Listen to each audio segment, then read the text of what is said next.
Ассалаумалейкум, құрметті көрермен, сіздермен бірге орамалмен бағдарламасы. Бұл бағдарламада біз орамал тағатын қыз-келіншектердің түрлі салада жетістікке жетіп жүрген шынайы оқиғаларын ұсынатын боламыз. Бүгін біздің студиямызда қонақта блогер Гүлнұр Өмірзаққызы.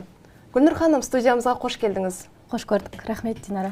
Гүлнұр ханым, енді өзіңізді біздің көрермендерге таныстырып жіберсеңіз. Менің есімім Гүлнұр. Атырау облысы Құлсары қаласының тумасымын, кіші жүздің қызымын. Қазіргі таңда жасым 26-да. Өте керемет. Гүлнұр ханым, жалпы қазіргі уақытта блогерлік деген өте жақсы дам келе жатыр. Жалпы жастардың арасында да сұраныс көп. Өзіңіз осы блогер болу саласына қалай келдіңіз, қалай бастадыңыз? Менде блогымның алғашқы кезеңі 9-шы сынып бітірген кезде басталды. Адамдар өзіңе ұқсамаған кезде қабылдай алмайды ғой. Мысалға, мен күнім өте активный болатын. Даже өз-өзіме таңғалатын кездер болды. Өйткені таңертеңгі мектептің іс шарасында жүрсем, түскі уақытта тренировкада, кешке концерт жүргізіп ататын. Бір күні сол нәрселердің барлығын естелік қылып сақтағым келді. Сөйтіп, Инстаграмға коллаж қылдырып бөлісіп бастадым. Адамдарға қызық болды ол нәрсе. Одан кейінгі уақытта Алматы қаласынан жалғастырдым.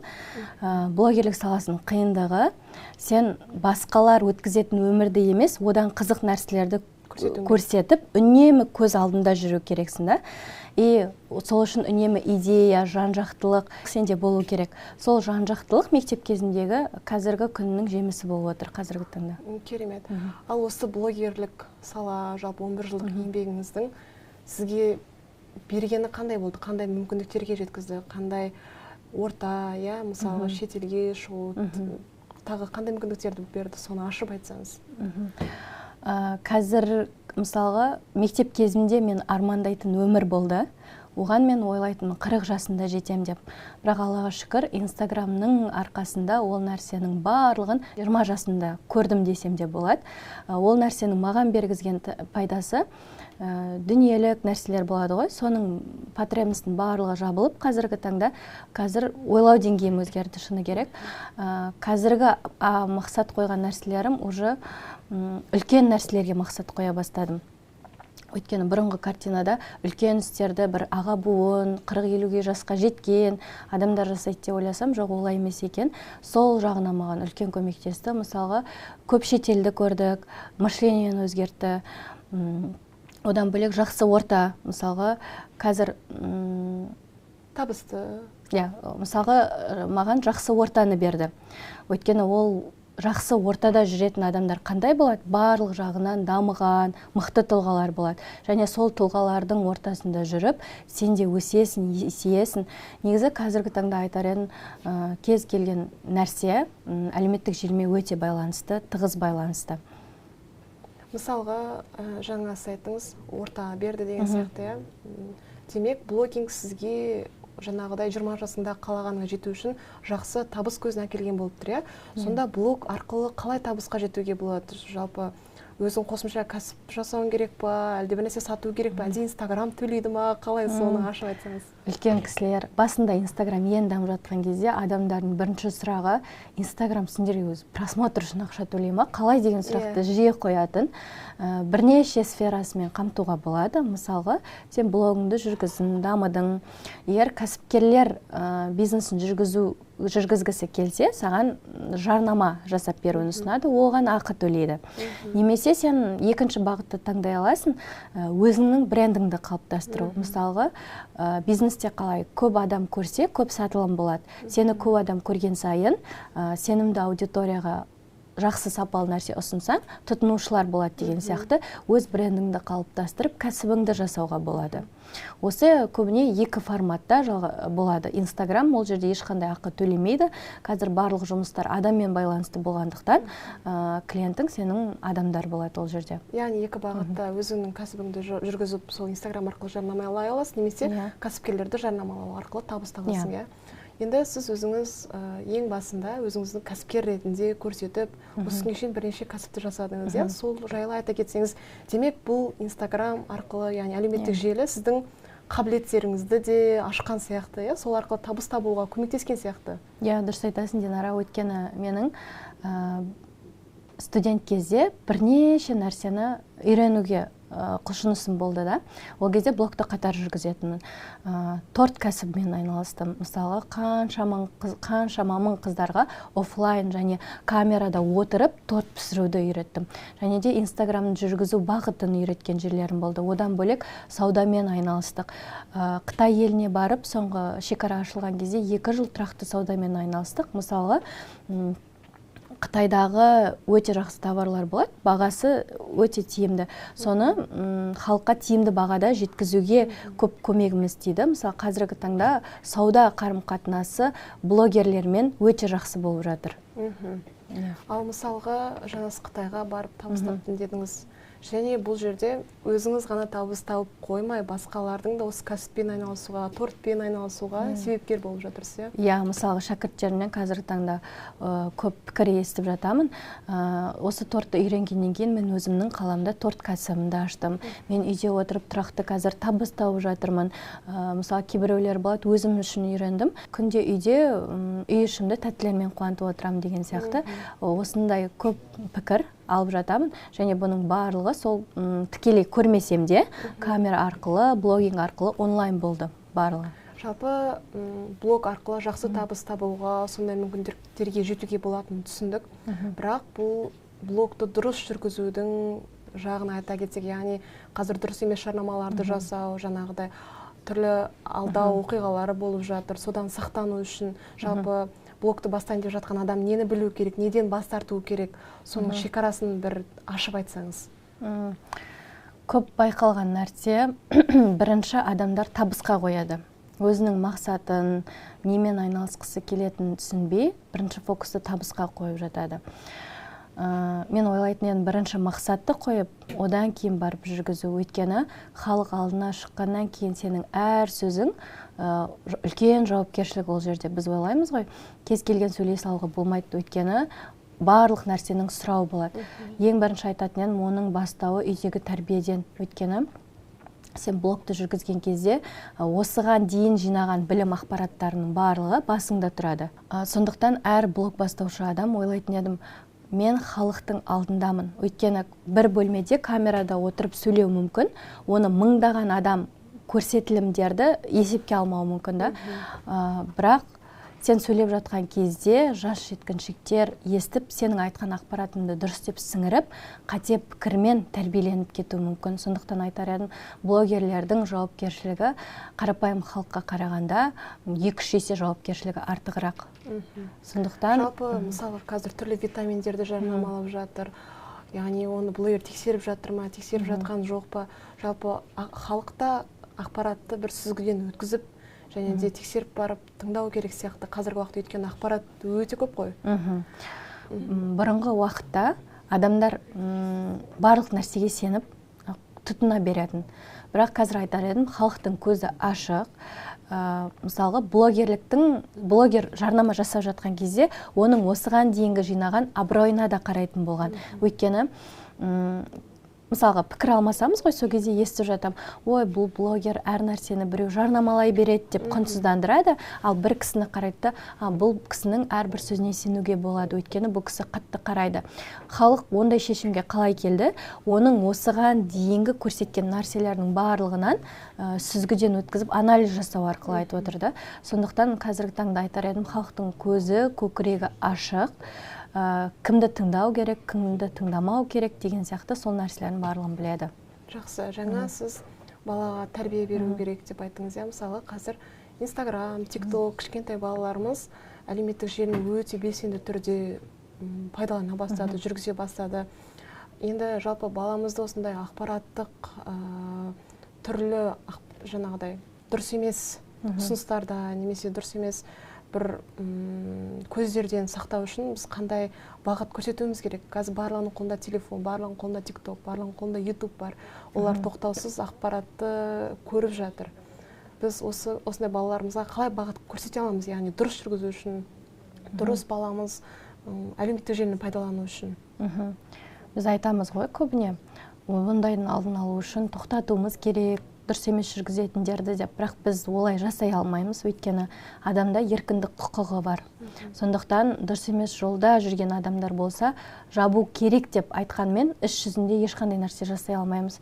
Сондықтан айтар едім, өсіп келе жатқан балаға өзің таңдап беру керексің. Қарайтын адамның құндылығын көрсетіп, не бере алатынын көрсетіп, ата-ана қазір ойлаймын, өзі таңдап беру керек. Бағдар беріп, бағдарды беру керек. Өйткені бала кез келген ақпаратты қарай береді, губка сияқты сіңіре береді.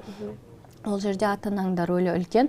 Сондықтан мына кісіні қара, мына кісіні қарама. Өйткені деп толық баламен сұхбат жасау арқылы түсіндіру керек сияқты, менің ойымша. Керемет. Ал жалпы жаңағыдай сіздер қалай тексересіздер, жаңағы кәсіпкерлермен жұмыс жасау барысында өздеріңіздің бір талаптарыңыз болады ма? Яғни жоқ, бұндайға біз қарсымыз, немесе бұндайға келісеміз деген сияқты. Яғни әр блогердің өзінің талаптары болады, бекітілген. Сол қандай талаптар? Сол жайлы айта кетсеңіз. Әрине, бірінші шариғат шеңберіне саламыз. Өйткені жаңағы айтқандай, ол үлкен жауапкершілік, халал болуы шарт, діни тұрғыларға қарсы келмеуі керек. Өйткені дүние деп жүргенмен бізде ислам бар, оның сұрау бар екенін жақсы білеміз, және де харам нәрсені жарнамалап, Құдай сақтасын, әрине, содан еріп кеткен адамдар болса, әр қайсының сұрауы негізі бір шеті бізден де болады. Сондықтан шарттарға келген кезде діни тұрғыға саламыз ғой. Гүлнұр ханым, осы блогтың 11 жылдық еңбектің жемісі қандай болды? Қандай мүмкіндіктер беріп жатыр сізге? Сол туралы ашық, толық айтсаңыз. Блогтың арқасында мен 12 елге саяхат жасаппын. Ал 12 елдің маған берген мүмкіндігі, мысалы, мен сол бір туылған жерінде қалатын болсам, сол көрген адамдар бойынша ойлайтын едім да. Ал көп шетелге шығып, әртүрлі мәдениетті көргеннен кейін ой өрісім шыны керек біраз алға жылжыды десем де болады. Мысалы, Қытай еліндегі сапарымды айта кетейінші.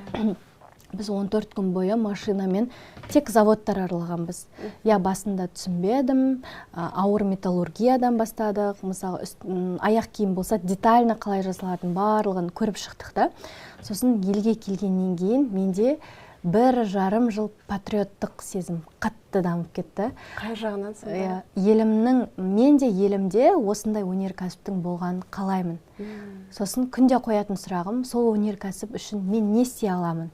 Сол кезде келген жауап, осы өнеркәсіптің мен көріп жатқан көзді камера арқылы қазақ жұртына көрсету деген нәрсе болды. Сөйтіп, кәсіпкер ағамызбен 14 күн бойы жол аралап, жолдасым бар, заводтарды аралаған кезде мен көзім не көрді, соны халыққа ұсынған болатынмын. Былайша айтқан кезде халықтың да ой өрісін өзгеруіне себепкер болдым деп санай аламын.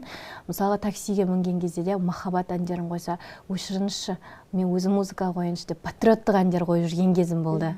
Сондай әсер еткен адамдарға, мысалы, базовый потребностьтер жабылды. Негізі адамдар ұлы нәрсе ойлай алу үшін мен бірінші айтар едім, сол базовый потребностьті адам бірінші жауып алу керек. Қазіргі таңда, мысалға, мен мектеп кезінде армандаған өмірім 40 жасында орындалады деп миым сенген болса, блогтың арқасында ол нәрсенің барлығы 20 жасымды көрдім. Мысалға, үй, көлік, шетел аралау, сол ғой қазақтың негізгі арман мақсаты да. Сол нәрсені көргеннен кейін мен ойладым, өмірімнің соңына дейін орындалса, окей, болды деп ше. Бірақ 20 жасымда орындалып қойды, отырам ғой. Ары қарай не? Ары қарай мен қалай өмір сүруім керек? Не істеуім керек деген кезде ғана барып, менде ұлы мақсаттар пайда болды. Аллах тағала әр адамды шынымен миссиямен жібереді екен ғой. Менің осы қазақ еліме тигізетін пайдам қандай, мақсатым қандай, осы сұрақпен ғана соңғы 2-3 жылдықта сондай нәрселермен жүрдім да. Қазір Аллаға шүкір, мен еліме пайдамды тигізе аламын. Блог арқылы жақсы нәрселерді насихаттай алады екенмін. Осы мақсаттан кейін сізде блогыңыздағы контент сондай бағытқа ауысты. Контент те өзгеріп кетті. Мысалға, бұрын менде студент кезден бастап жүргізген кезде мақсат табыс табу үшін ғана болатын болса, қазір уже блогтың үлкен жауапкершілігі бар. Мені бірнеше, мысалға, миллион подписчигім бар ма?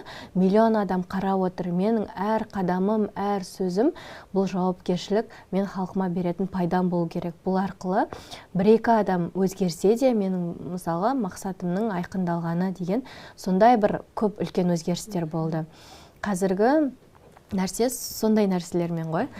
Сосын ата-анамды Меккеге жібердім осы блогтың арқасында.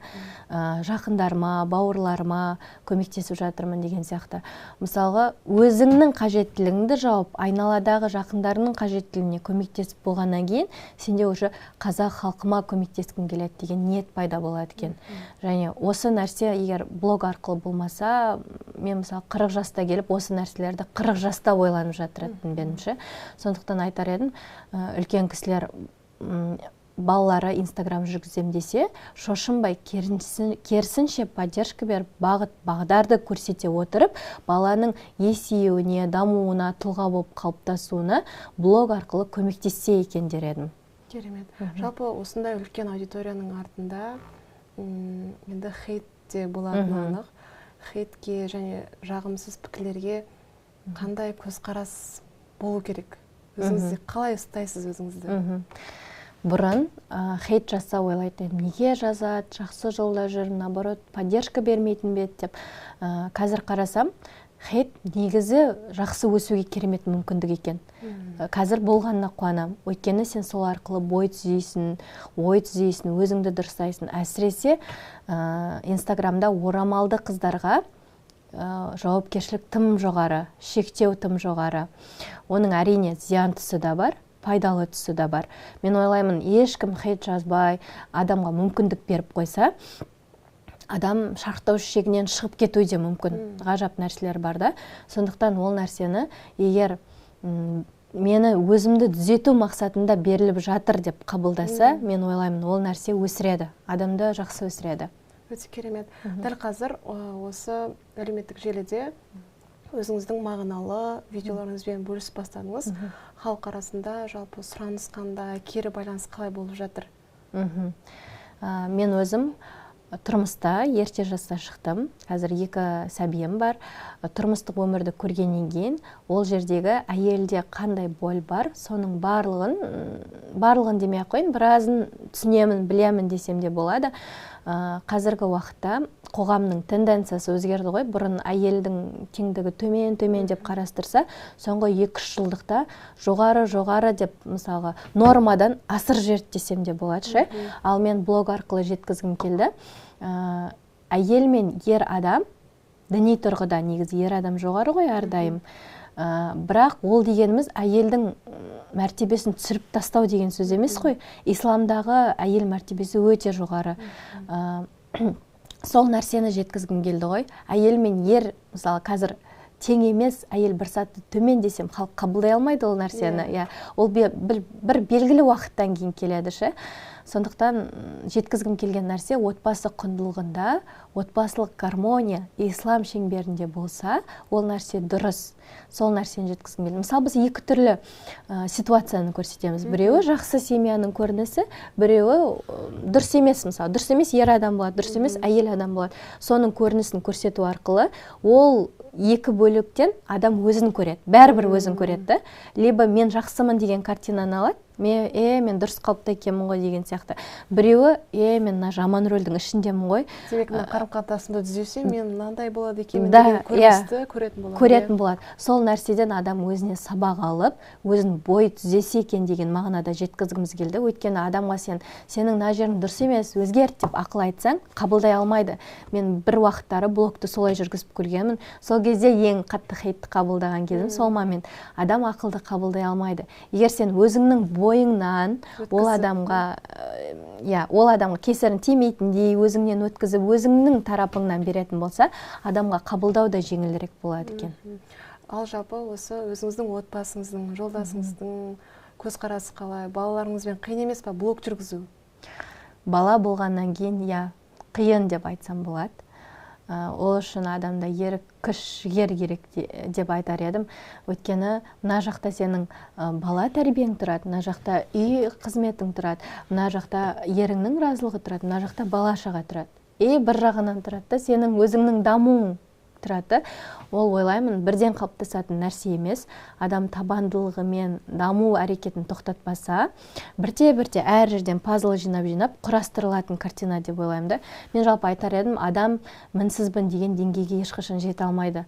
Ол өзін үнемі дамыту арқылы, пазлдарды құрастыру арқылы өзін қалыптастырады. Кейде болады, 3 сфераң күшті болып тұрады да, 2 жағың ақсап тұрады. Сөйтіп кезектесіп тұратын сферада.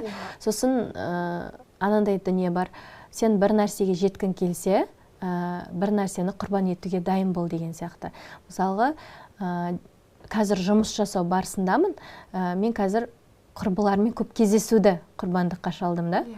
Сондықтан даму, Инстаграм, әлеуметтік желі кейбір уақытта ауысып тұрады. Мысалы, декреттік уақытта мен жиындардың барлығына бару, құрбылармен кездесу, мына жақта кішкене блогты тоқтатып қойған моментім болды. Ол уақытта бала тәрбиесімен айналыстым. Сөйтіп кезектесіп тұратын дүние, өйткені әйел адамның құбылысында ер адамдыкіндей емес қой. Босанар сәті болады, эмоционалдық күйі болады, ол мықты тұлға емес. Сондықтан бір нәрсемен айналысқан кезде, ой, мына күйде қатып қалуым керек деген нәрсені әйел адамдар миына салып алмаса екен. Әйел адам өзіне қалай комфортно, солай жасау керек. Өйткені оған сен үйді асырау керексің деген қатып қалған нәрсе жоқ та берілген. Ода ең бастысы қазіргі таңда өзін дамыту, ислами тәрбиені алу және соны бала-шаға жеткізу, ерінің разылығы тұрады. Ең бастысы сол нәрсені естен шығара алмаса екен деймін. Блог жүргізушінде әрдайым өзіңді жетілдіріп, дамытып, жаңағысы айтқандай, әр кезеңде өзіңді толықтырып отыру керек. Осы блог барысында сіз қандай білім алып жатырсыз, қандай кезеңдерден өту керек? Көп адамдар ойлайды, блогерлер жай ғана камераны алады, сөйлей салады деп. Ол нәрсені көп адам жасай алады. Бәрібір сен ол жерде ерекшелену керексің. Өзіңнің ол жерде сен бәрібір ерекшелену керексің. Мысалға, мен қазір сырт көзге камераны алып сөйлей салған адам сияқты болуы мүмкін, бірақ мен ол деңгейге дейін актерский курсты оқыдым, ораторлық курсты оқыдым, жан-жақтылық камераға қатысты қандай нәрсе бар, соны дамыттым да. Мысалға, мен камерада отырған кезде арқамды тік ұстауымның өзі спортқа байланады да. Ол жерде сен өзіңді жан-жақтылық жағынан дамытуды тоқтатпау керексің. Сондықтан әр камерада сөйлейтін адамның артында үлкен еңбек жатыр деп айтар едім. Мысалы, кейбіреулері образ қалыптастырып алады. Мысалға, ерекшелену туралы айттым ғой, образ қалыптастырады. Және оған қатысты күнде ойында идея, сценарий жүру мүмкін. Сонымен ерекшеленіп, сонымен баурап алу мүмкін. Көп қаралымның өзінің Инстаграмын бір қазір сала десем де болады. Өзінің терминдер бар, өзінің саласы бар.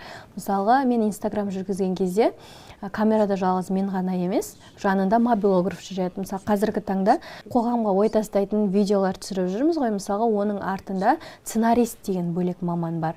Әр сөзімді қойып отыратын, актерлікті бітірген, сондай бір үлкен топпен жұмыс жасап, мамандармен жұмыс жасап отырмыз. Оның бәрі камерадан көрінбейді, камерада не көреді, адам соны алады да. Сосын оның бәрі айналып келген кезде шығынға да түседі. Мысалы, жай түсіре салмайсың, әрқайсының төленетін қаржысы бар. Сен команда басқарасың. Бұлайша айтқан кезде сен өзіңді дұрыстаған адам бесің ол жерде, плюс команда басқарып отырған адамсың. Одан бөлек сенің қоғамға не бере аламын деген ой түйінің болады. Соның бәрін қалыптастырып келген кезде, үлкен жұмыс былай тұрған кезде. Продюсерлікте қызметті атқарып кетемін дейсіз ғой? Иә, ол жерде сен түсірген кезде командада кім жұмыс жасайды, соның әр частичкаларын біліп отыру керексің. Сол саланы бітірмеген маман болмасаң да, сол сфераны білетін бір бөлігін біліп отыруың керексің ғой. Өйткені әр маманның сен не атқаратынын, тапсырманы сен беретіндіктен, сен ол сфера бойынша да біліп отыру керексің. Сондықтан камерадан көріп сөйлеген адамдарды айтар едім, құрметпен қараған дұрысырақ, чем құнсыздандырғаннан. Гүлнұр ханым, бізді көріп отырған көрермендердің арасында сізді көріп шабыттанып, мен де блог бастаймын, мен де осындай жауапкершілік аламын деген жандар табылуы мүмкін. Сол кісілерге қандай кеңес бере аламыз? Ол кісі мүмкін өте ұзақ елді мекенде болуы мүмкін, енді бастап жатуы мүмкін, немесе орта жаста болуы мүмкін. қандай кеңес ұсынасыз?